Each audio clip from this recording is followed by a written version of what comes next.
کیچڑ اچھالنا ایک دوسرے پہ. تو میں ایک بات آپ سے کر رہا ہوں کہ آپ اپنے بارے میں یہ فیصلہ کریں کہ آپ کیا ہیں, یا تو ادھر ہو جائیں یا ادھر ہو جائیں. تو اگر آپ شیعہ ہیں ٹھیک ہے, پھر وہ جو کر رہے ہیں وہ ان کا مسلک ہے, آپ کریں وہ. لیکن اگر آپ سنی ہیں تو پھر آدھا سنی آدھا ادھر آدھا ادھر, بیچ کا نہ بنے. میں بھی بیان میں عرض کر رہا تھا نا آخر میں کہ بیچ کا کسی کو بھی پسند, میرا خیال ہے آپ لوگ کو ہوتا ہے, نہیں ہوتا نا کسی کو بھی پسند. قدرت نے کسی کو بیچ کا بنا دیا اللہ کی طرف سے, وہ تو اللہ کی طرف سے آزمائش ہے. لیکن خود سے کبھی بھی بیچ کا بننے کی کوشش مت کرو. تو یا تو ادھر ہو جاؤ یا ادھر ہو جاؤ. اب ہمارے ہاں لوگ کیا کر رہے ہیں, جو سنی ہیں سنی, محرم میں حلیم پکا رہے ہیں, حلیم کھا رہے ہیں, محرم میں سبیلیں لگا کے بیٹھے ہوئے ہیں, سبیلوں سے پانی پی رہے ہیں, محرم میں مرثیے سن رہے ہیں, رکشے والے بھی مرثیے لگا کے, ٹیکسی والے بھی مرثیے لگا کے. بھائی یہ اسلام نہیں ہے, یہ سمجھ رہے ہو. جو اس کو اسلام سمجھتا ہے وہ کرے, لیکن ہم سنی مذہب جو ہے وہ اس کی نظر میں یہ اسلام نہیں. نبی صلی اللہ علیہ وسلم نے لعنت فرمائی ہے میت پہ نوحہ کرنے والوں پر, سمجھ رہے ہو. آپ نے فرمایا جو گریبان پھاڑے وہ ہم میں سے نہیں ہے. میت پہ چیخنا چلانا, اس کو نبی صلی اللہ علیہ وسلم نے لعنت والا عمل قرار دیا ہے. شہادت پہ چیخنا چلانا کسی کی, حضرت جعفر طیار رضی اللہ تعالیٰ عنہ اہل بیت میں سے تھے. وہ جب شہید ہوئے ہیں جوانی میں, ان کی 4 بیویاں تھیں, بیوہ ہو گئیں. معذرت کے ساتھ یہ میں ٹاپک نہیں لا رہا, جو خود سے آ رہا ہے اسے آنے دو. اب شہید ہی 4 بیویاں ہی بیوہ ہوئی تھی, تو میں ان کو آپ کی خوش کرنے کے لیے ایک تو نہیں کر سکتا نا. ان کی 4 بیویاں کیا ہو گئی, بیوہ ہو گئی. تو جب ان کے گھر میں اطلاع ملی ہے کہ آپ کے جوان شوہر شہید ہو گئے, تو ان کے رونے کی آوازیں آئی ہیں, چیخنے چلانے کی آوازیں آئی. آپ صلی اللہ علیہ وسلم کو اتنا غضب آیا, آپ نے فرمایا کہ جاؤ خاک پھینک کر آ جاؤ ان کے منہ. اب ان سے کہو کہ اپنی آوازوں کو پس کریں. حضرت جعفر طیار بھی اہل بیت میں سے تھے, نبی کے سگے چچا کے بیٹے تھے. تو اہل بیت کی شہادت پر آپ صلی اللہ علیہ وسلم نے چیخنے چلانے سے, رونے سے منع کیا. اور حضرت جعفر طیار ظلمن شہید ہوئے تھے نا, ظلم ہوا تھا ان کے اوپر. تو اسی طرح ہم یہ کہتے ہیں کہ جیسے حضرت جعفر طیار اہل بیت میں نبی کے سگے چچا زاد بھائی, حضرت حسین نبی کے نواسے, تو جیسے حضرت جعفر طیار کی شہادت پہ چیخنے چلانے والے کو نبی صلی اللہ علیہ وسلم نے پسند نہیں کیا. حالانکہ ان کی بیویوں کا رشتہ, بیوی کا جتنا قریبی رشتہ اپنے شوہر سے ہوتا ہے, اتنا قریبی رشتہ ہمارا حضرت جعفر طیار یا حضرت حسین سے نہیں ہے. رشتہ یقیناً ہے, مگر اتنا قریبی نہیں جتنا بیوی کا ہوتا ہے, اولاد کا ہوتا ہے. تو جب بیویوں کو رونے کی اجازت نہیں ہے, جو سب سے زیادہ متاثر ہوئی ہیں, تو ہم اور آپ کو حضرت حسین کی یاد میں چیخنے چلانے کی اجازت کہاں سے ہوگی؟ ہم زیادہ فنٹر بننے کی کوشش کیوں کر رہے ہیں بھائی, زیادہ آگے نکلنے کی کوشش کیوں کر رہے ہیں؟ یقیناً اہل بیت سے ایمان, اہل بیت سے محبت ہمارے ایمان کا جزو ہے, مگر اس محبت کا اظہار اس طرح سے کرنا ہے جس طرح سے اہل بیت سے محبت کا نبی نے حکم دیا ہے. نہیں آ رہی میرا خیال ہے, پولیس کی تو ضرورت نہیں ہے. جس طرح سے حکم دیا ہے بھائی اس طرح سے اہل بیت سے محبت کرنی ہے, اپنی طرف سے نہیں کرنی ہے آپ نے. تو پہلی بات تو یہ حدیث سمجھ میں آ گئی. اور آپ صلی اللہ علیہ وسلم نے چیخنا چلانا, گریبان پھاڑنا اور یہ سب کے منع کیا ہے.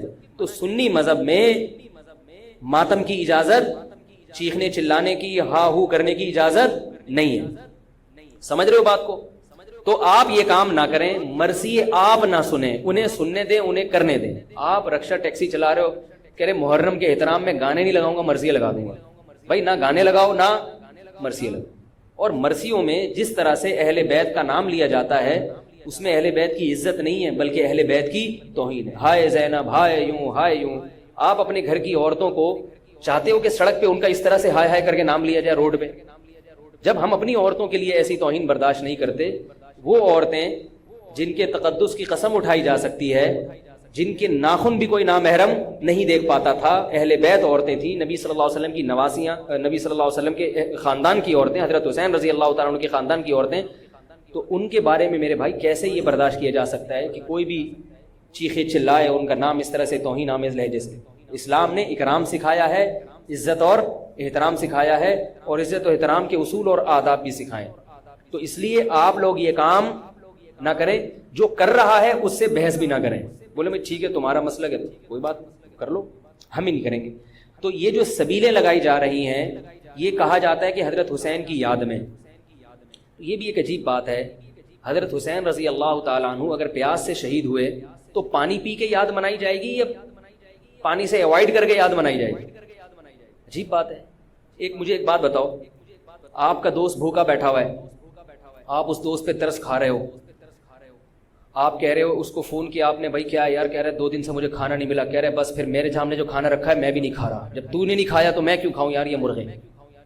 یہی ہوتا ہے نا یار, جب تو 2 دن سے بھوکا ہے تو میں بھی تو ایک وقت کا ناغہ کروں نا کھانے کا. لیکن آپ نے کیا کیا, آپ نے دوست کو فون کیا, تجھے کھانا ملا, کہہ رہے 3 دن سے بھوکا ہوں. آپ نے کہا یار بہت افسوس ہوا یار, ایسا کر 2 پراٹھے لے کر آ, ہوٹل کے بیرے کو 2 انڈے لے آ اور 2 دودھ پتی لے آ. ویسے تو 1 پراٹھا کھاتا تھا, آج کتنے کھاؤں گا؟ 2 کھاؤں.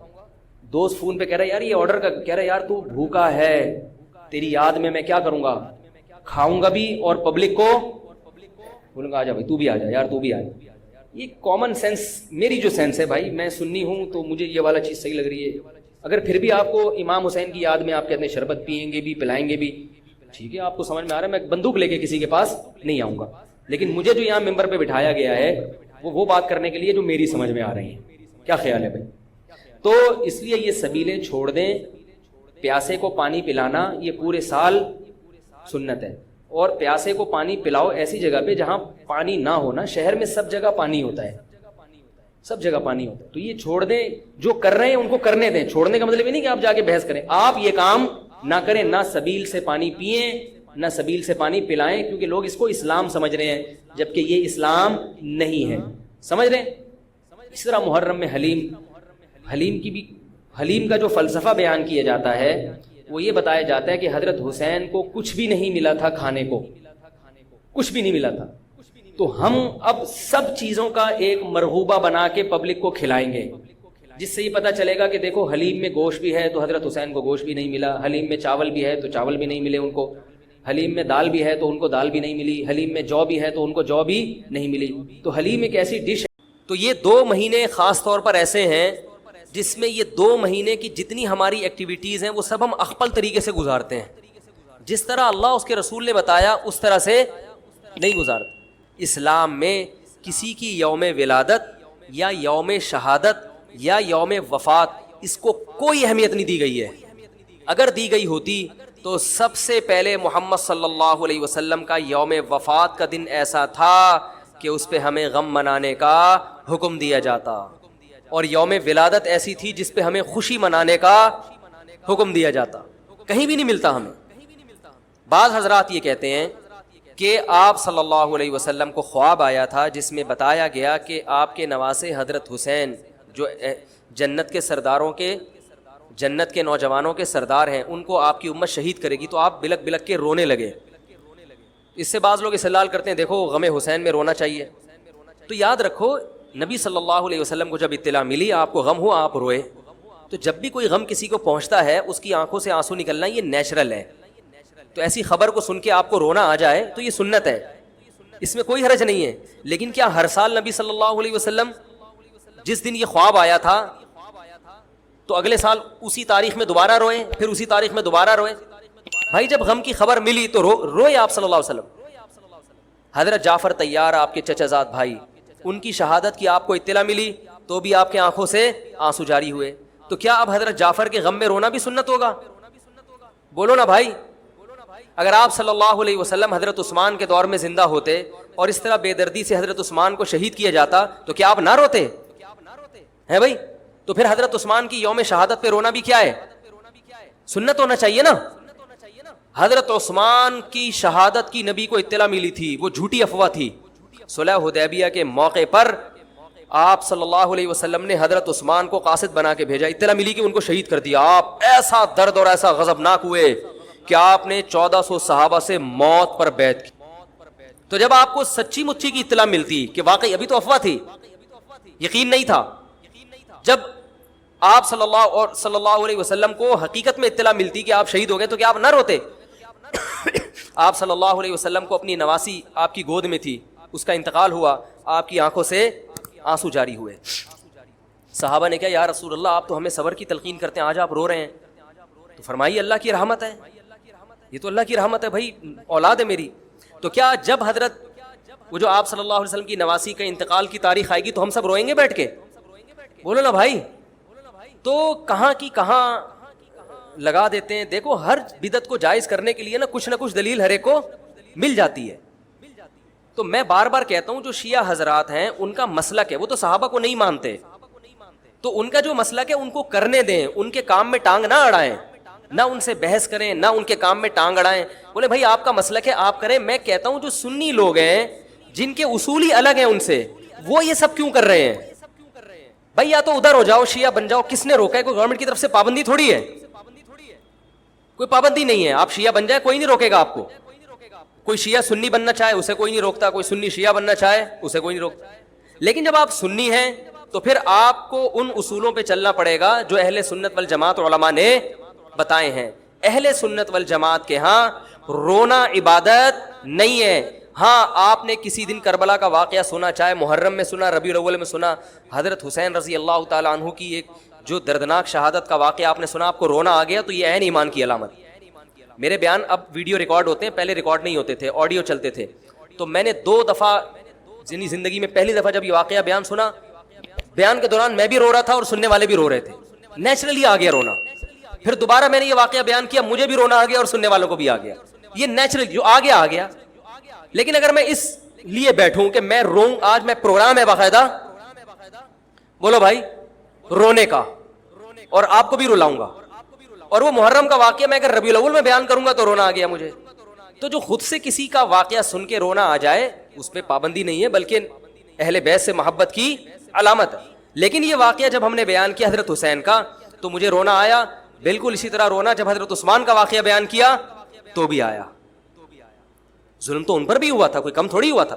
بلکہ مجھے یاد ہے جب میں نے پہلی دفعہ نبی صلی اللہ علیہ وسلم کی سیرت پڑھی, بالکل چھوٹا بچہ تھا میں اس وقت, میری عمر 9 یا 10 سال ہوگی, اور وہ آپ صلی اللہ علیہ وسلم کی وفات کا واقعہ لکھا تھا. تو اتنے بچے میں تو اتنی سمجھ نہیں ہوتی, لیکن جب مجھے یاد ہے میں پڑھ رہا تھا تو مسلسل آنکھوں سے آنسو بہ رہے تھے. ایسا دردناک واقعہ نبی. لیکن کسی کا مذہب بھی قبول نہیں کرو. دیکھو ہندو بھی ہیں ہمارے ملک میں, عیسائی بھی ہیں, وہ تو بالکل ہی الگ مذہب ہے نا, وہ تو اللہ رسول کو صاف لفظوں میں انکار کرتے ہیں.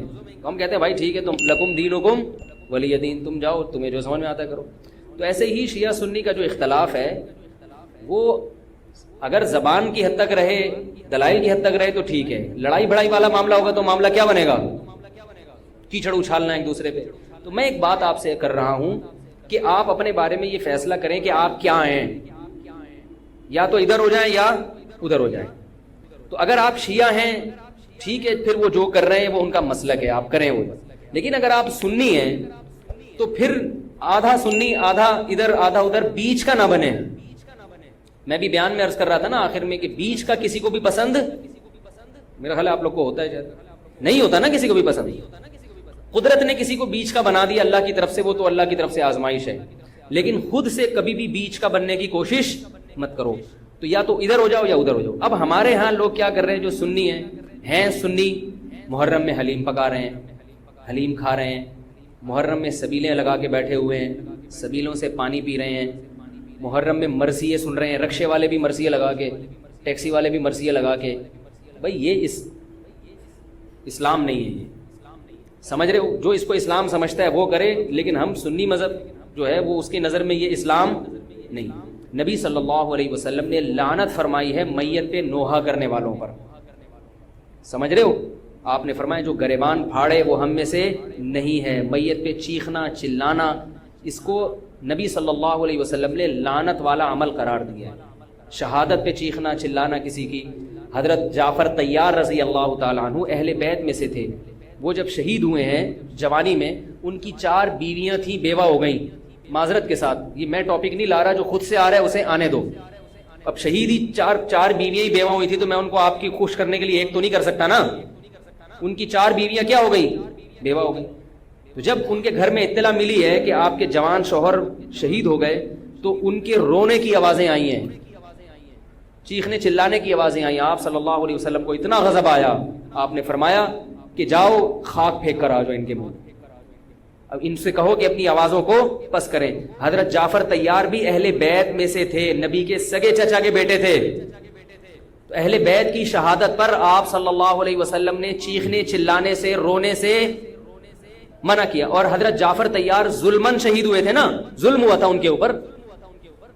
تو اسی طرح ہم یہ کہتے ہیں کہ جیسے حضرت جعفر طیار اہل بیت میں نبی کے سگے چچا زاد بھائی، حضرت حسین نبی کے نواسے، تو جیسے حضرت جعفر طیار کی شہادت پہ چیخنے چلانے والے کو نبی صلی اللہ علیہ وسلم نے پسند نہیں کیا، حالانکہ ان کی بیویوں کا رشتہ، بیوی کا جتنا قریبی رشتہ اپنے شوہر سے ہوتا ہے، اتنا قریبی رشتہ ہمارا حضرت جعفر طیار یا حضرت حسین سے نہیں ہے. رشتہ یقیناً ہے مگر اتنا قریبی نہیں جتنا بیوی کا ہوتا ہے، اولاد کا ہوتا ہے.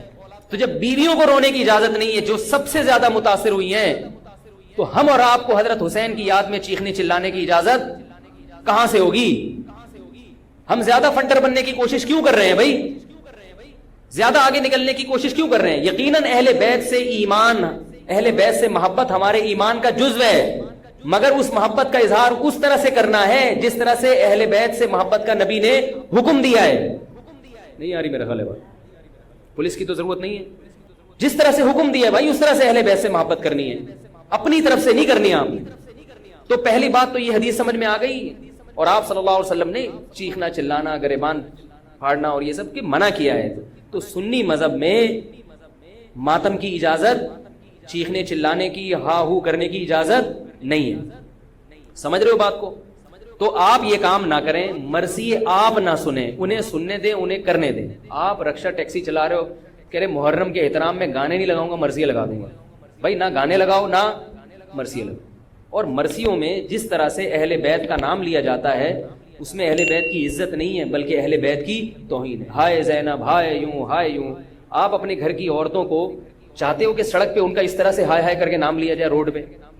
جب ہم اپنی عورتوں کے لیے ایسی توہین برداشت نہیں کرتے، وہ عورتیں جن کے تقدس کی قسم اٹھائی جا سکتی ہے، جن کے ناخن بھی کوئی نامحرم نہیں دیکھ پاتا تھا، اہل بیت عورتیں تھیں، نبی صلی اللہ علیہ وسلم کی نواسیاں، نبی صلی اللہ علیہ وسلم کے خاندان کی عورتیں، حضرت حسین رضی اللہ تعالیٰ عنہ کے خاندان کی عورتیں، تو ان کے بارے میں میرے بھائی کیسے یہ برداشت کیا جا سکتا ہے کہ کوئی بھی چیخے چلائے ان کا نام اس طرح سے توہین آمیز لہجے سے؟ اسلام نے اکرام سکھایا ہے، عزت اور احترام سکھایا ہے، اور عزت و احترام کے اصول اور آداب بھی سکھائیں. تو اس لیے آپ لوگ یہ کام نہ کریں، جو کر رہا ہے اس سے بحث بھی نہ کریں. بولے میں ٹھیک ہے تمہارا مسلک ہے تو کوئی بات کر لو، ہم ہی نہیں کریں گے. تو یہ جو سبیلیں لگائی جا رہی ہیں، یہ کہا جاتا ہے کہ حضرت حسین کی یاد میں، تو یہ بھی ایک عجیب بات ہے. حضرت حسین رضی اللہ تعالیٰ عنہ اگر پیاس سے شہید ہوئے تو پانی پی کے یاد منائی جائے گی یا پانی سے اوائڈ کر کے یاد منائی جائے گی؟ عجیب بات ہے. مجھے ایک بات بتاؤ، آپ کا دوست بھوکا بیٹھا ہوا ہے، آپ اس دوست پہ ترس کھا رہے ہو، آپ کہہ رہے ہو، اس کو فون کیا آپ نے، بھائی کیا یار؟ کہہ رہے 2 دن سے مجھے کھانا نہیں ملا. کہہ رہے بس پھر میرے سامنے جو کھانا رکھا ہے میں بھی نہیں کھا رہا. جب تو نے نہیں کھایا تو میں کیوں کھاؤں یار یہ مرغے؟ یہی ہوتا ہے نا یار، جب تو 2 دن سے بھوکا ہے تو میں بھی تو ایک وقت کا ناغہ کروں نا کھانے کا. لیکن آپ نے کیا کیا؟ آپ نے دوست کو فون کیا، تجھے کھانا ملا؟ کہہ رہے 3 دن سے بھوکا ہوں. آپ نے کہا یار بہت افسوس ہوا یار، ایسا کر 2 پراٹھے لے کر آ، ہوٹل کے بیرے کو آرڈر، 2 انڈے لے آ اور 2 دودھ پتی لے آ. ویسے تو 1 پراٹھا کھاتا تھا، آج کتنے کھاؤں گا؟ 2 کھاؤں. دوست فون پہ کہہ رہا ہے یار یہ آرڈر کا، کہہ رہا ہے یار تو بھوکا ہے، تیری یاد میں کیا کروں گا؟ کھاؤں گا بھی اور پبلک کو بولوں گا آ جا بھائی تو بھی آ جا یار تو بھی آ جا. یہ کامن سینس، میری جو سینس ہے بھائی، میں سنی ہوں تو مجھے یہ والا چیز صحیح لگ رہی ہے. اگر پھر بھی آپ کو امام حسین کی یاد میں آپ کہتے ہیں شربت پئیں گے بھی، پلائیں گے بھی، ٹھیک ہے، آپ کو سمجھ میں آ رہا ہے، میں بندوق لے کے کسی کے پاس نہیں آؤں گا. لیکن مجھے جو یہاں ممبر پہ بٹھایا گیا ہے وہ بات کرنے کے لیے جو میری سمجھ میں آ رہی ہے. کیا خیال ہے بھائی؟ تو اس لیے یہ سبیلیں چھوڑ دیں. پیاسے کو پانی پلانا یہ پورے سال سنت ہے، اور پیاسے کو پانی پلاؤ ایسی جگہ پہ جہاں پانی نہ ہونا. شہر میں سب جگہ پانی ہوتا ہے، سب جگہ پانی ہوتا ہے. تو یہ چھوڑ دیں، جو کر رہے ہیں ان کو کرنے دیں. چھوڑنے کا مطلب یہ نہیں کہ آپ جا کے بحث کریں. آپ یہ کام نہ کریں، نہ سبیل سے پانی پئیں نہ سبیل سے پانی پلائیں، کیونکہ لوگ اس کو اسلام سمجھ رہے ہیں جبکہ یہ اسلام نہیں ہے. سمجھ رہے ہیں؟ اس طرح محرم میں حلیم کا جو فلسفہ بیان کیا جاتا ہے وہ یہ بتایا جاتا ہے کہ حضرت حسین کو کچھ بھی نہیں ملا تھا، کھانے کو کچھ بھی نہیں ملا تھا. تو ہم اب سب چیزوں کا ایک مرغوبہ بنا کے پبلک کو کھلائیں گے، جس سے یہ پتہ چلے گا کہ دیکھو حلیم میں گوشت بھی ہے تو حضرت حسین کو گوشت بھی نہیں ملا، حلیم میں چاول بھی ہے تو چاول بھی نہیں ملے ان کو، حلیم میں دال بھی ہے تو ان کو دال بھی نہیں ملی، حلیم میں جو بھی ہے تو ان کو جو بھی نہیں ملی. تو حلیم ایک ایسی ڈش ہے جس میں اتنی ساری چیزیں آتی ہیں کہ یہ ساری چیزیں ایک جگہ جمع کسی اور ڈش میں نہیں ہوتی. تو سب چیزیں کھلانے کا ہمیں ثواب مل جائے گا. یہ بھی وہی ہے کہ انہیں کچھ بھی نہیں ملا اور آپ ان کی یاد میں سب کچھ کھا بھی رہے ہو اور سب کچھ کھلا بھی رہے ہو حلیم کے نام. تو یہ بھی کامن سینس کی چیزیں نہیں ہیں, اس لیے چھوڑ دو اللہ کا واسطہ. لوگ کیا کہتے ہیں, میں محرم میں حلیم اس نیت سے نہیں پکا رہا, میں تو ویسے ہی پکا رہا ہوں. تو ویسے ہی تو نے سفر میں کیوں نہیں پکایا, ویسے ہی آپ ربیع الاول میں کیوں نہیں پکا لیتے, ویسے ہی آپ رمضان میں کیوں نہیں پکا لیتے, آج ہی ویسے ہی خیال آیا, تو بھائی چھوڑ دو. یہ اسلام خدا کی قسم بدنام ہو رہا ہے دنیا میں. غیر مسلم جب یہ اسلام دیکھے گا, اس کو اسلام میں اٹریکشن نظر آئے گی, وہ حلیم کھانے کے لیے مسلمان ہوگا, وہ شب برات کے پٹاخوں کے لیے, حلووں کے لیے ہوگا. نبی سے صحابہ نے پوچھا کہ اسلام کیا ہے, تو آپ صلی اللہ علیہ وسلم نے مختلف حدیثوں میں اس کا مختلف جواب دیا ہے. ایک جگہ فرمایا کہ اسلام ہے کلمہ شہادت, صرف ایک خدا ہے ہمارا, اور نماز قائم کرنا, زکوٰۃ ادا کرنا, حج کرنا اور روزے رکھنا. ایک جگہ فرمایا اسلام یہ ہے کہ تم غربا کا خیال کرو, ان تطعم الطعام, لوگوں کو کھانا کھلاؤ. یہ مطلب نہیں حلیم کھلاؤ, کھانے کا مطلب یہ کہ لوگوں کی بنیادی ضرورتیں سارا سال پوری کرو. اس کو سفر میں ضرورت ہے تو محرم کا انتظار مت. جب غریب کو موقع ملے, کبھی دیکھو محلے پڑوس میں رشتہ داروں میں کوئی غریب ہے, اس کا خیال کرو. آپ سمجھ میں نہیں آ رہی میرا خیال ہے. اچھا, تو اسی طرح جو میں نے عرض کیا آپ کو, یہ جو قصے کہانیاں ہیں کربلا سے غیر ضروری واقعات, یہ میں نے بتایا کہ غلط ہوتے ہیں, ان کو بھی نہ سنا کریں آپ. ان کے غلط ہونے کی ایک دلیل تو میں بیان سے پہلے دے چکا ہوں. ایک اور دلیل کہ جو خطیب لوگ, چاہے وہ شیعہ ہوں یا بعض سنی, سب میں ہیں ایسے لوگ, تو یہ غلط ہونے کی بڑی دلیل ایک اور یہ بھی ہے کہ اگر یہ قصہ خطیب لوگ جو حقیقی واقعہ ہے وہ بیان کرتے, تو ایک ہی قصہ کئی بار انسان سن نہیں پاتا. نہیں آ رہی بات بھائی. یہ قصہ, اب جیسے میں نے یہ قصہ آج بیان کر دیا, واقعہ بیان کیا, اب میں دوبارہ یہ واقعہ بیان کروں, تیسری آپ بولو گے یار تھک گئے مولوی صاحب, ٹاپک چینج کرو. لیکن آپ دیکھ رہے ہیں کہ جو خطیب لوگ ہیں وہ محرم میں پورا محرم ان کا یہ کربلا کا واقعہ بیان کرتے ہیں, لیکن لوگ تھکتے نہیں ہیں. اس کا مطلب ہر واقعہ اور ہر تقریر دوسری تقریر سے جدا اور منفرد ہوتی ہے, ورنہ پبلک سنے گی نہیں. اتنی مضبوط دلیل دے رہا ہوں آپ کو. اس کا مطلب ہے ہر خطیب کو پبلک کے لیے اس بیان کو اٹریکٹیو بنانے کے لیے اس واقعے میں تھوڑا سا ٹماٹر اور دہی کا تڑکا لگانا پڑتا. کبھی وائٹ کڑھائی ہوگی دہی والی, کبھی ٹماٹر والی کڑھائی ہوگی, کبھی گرین